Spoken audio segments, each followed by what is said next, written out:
चौधरी साहब, आपको लगता है कि हामिद खान साहब ने जिस तरह से ऐलान किया है कि वकला तहरीक भी इस पर शुरू हो सकती है, और अगर वो तहरीक या एहतजाज शुरू होता है इस हुकूमत के खिलाफ, तो हुकूमत को उस एहतजाज से कितना खतरा है? देखिए ना, अभी जो अगले 24 घंटों में फैसला होना है कि पाकिस्तान की चीफ जस्टिस जो हैं वो मंसूर अली शाह साहब ने होना है या कि किसी और ने होना है।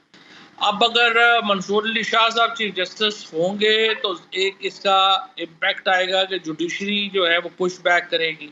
अगर वो नहीं बनाते हैं तो फिर डेफिनेटली लॉयर्स के अंदर जो रिजेंटमेंट है, और पहले ही तमाम लॉयर्स बॉडीज़ इसको मुस्तरद कर चुकी हैं, उसके नतीजे में आपको मालूम है कि इलेक्शन भी हो रहे हैं सुप्रीम कोर्ट बार के।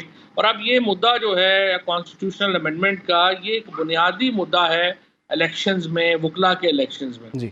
तो इसके ऊपर एक डेफिनेटली एक तहरीक चलने के इम्कानात तो मौजूद हैं, और देखते हैं कि अब हाई कोर्ट्स के अंदर और यहाँ पे कैसे हुकूमत जो है वो आगे चलती है। अच्छा चौधरी साहब, पीटीआई की सियासत को इस तमाम तर सूरत हाल में आप कैसे देख रहे हैं कि एक जानिब वो मुशावरत में भी शामिल रही, और ये भी खबरें सामने आती रही हैं, वो खुद ये रहनुमा कहते रहे कि हमने मुसवदे पर किसी हद तक इत्तफाक कर लिया है, लेकिन जब उस पर तरमीम पर वोटिंग की बारी आई है तो उस पर बायकॉट कर दिया है। तो आप उनकी सियासत को किस तरह से कंसिडर करते हैं, और इससे पीटीआई को फ़ायदा हुआ है या नुकसान हुआ है?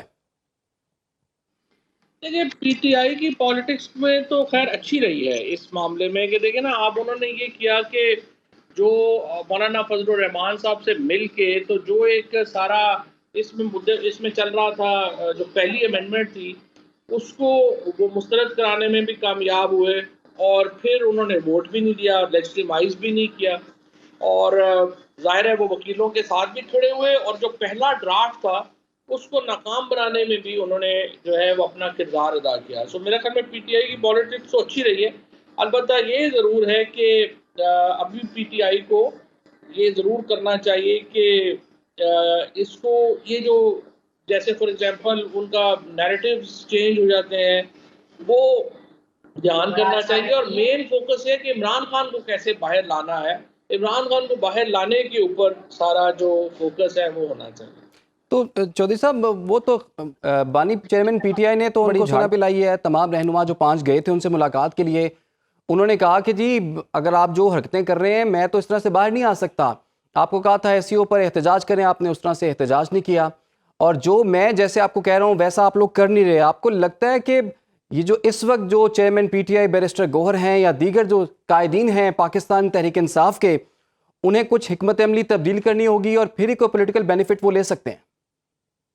देखिए, ये तो खैर ऐसे ही बदकिस्मती है ना, पाकिस्तान में सहाफ़त चूँकि बिल्कुल ही गिर गई है, और स्पेशली जो टीवी सहाफ़त है वो तो बिल्कुल ही एक थर्ड क्लास ट्रोल के तौर पे बन गई है, जहाँ पे रिपोर्टर्स ये अलाउ करते हैं कि उनका नाम यूज़ कर लिया जाए व्हाट्सएप मैसेज को खबर बना के पेश करने में। ऐसे ही एक खबर सबने भी जो है वो चलाई, जिसका ना सर था ना पैर था, और वो सबको ही पता है कि एक व्हाट्सएप ग्रुप से सबको फीड की गई। नहीं नहीं, और तो आई क्या थिंक चौधरी ये साहब आपको पाकिस्तान लगता है कि खान साहब अपनी इस जमात के कायदीन से खुश हैं?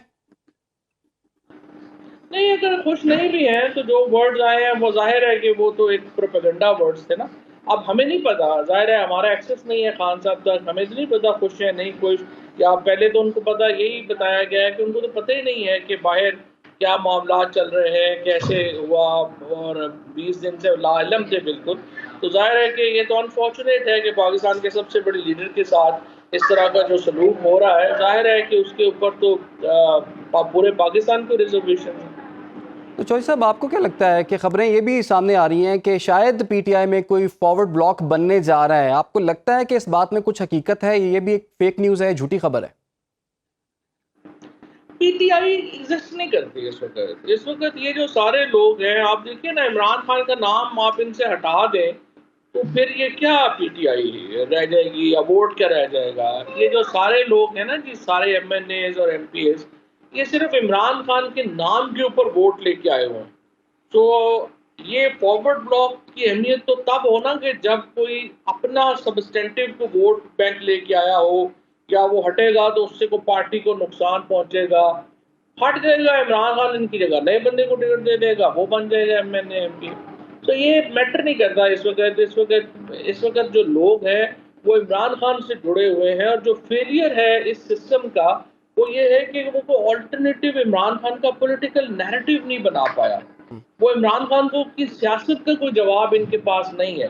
लिहाजा एक ही कभी ये सोचते हैं कि अगर उनको इनकम्युनिकाडो कर दो कि आए ना तो फिर शायद हमारी बात चल जाए, और सिर्फ क्वारिजन के ऊपर और फस्तायत के ऊपर और लाठी गोली के ऊपर सरकार चल रही है। तो इसी वजह से पाकिस्तान में इस्तेहकाम नहीं है, और पाकिस्तान का इस्तेहकाम इमरान खान की विल से जुड़ा हुआ है। पीटीआई के जो लोग हैं वो आए जाएं, उससे पीटीआई को क्या फर्क पड़ता है।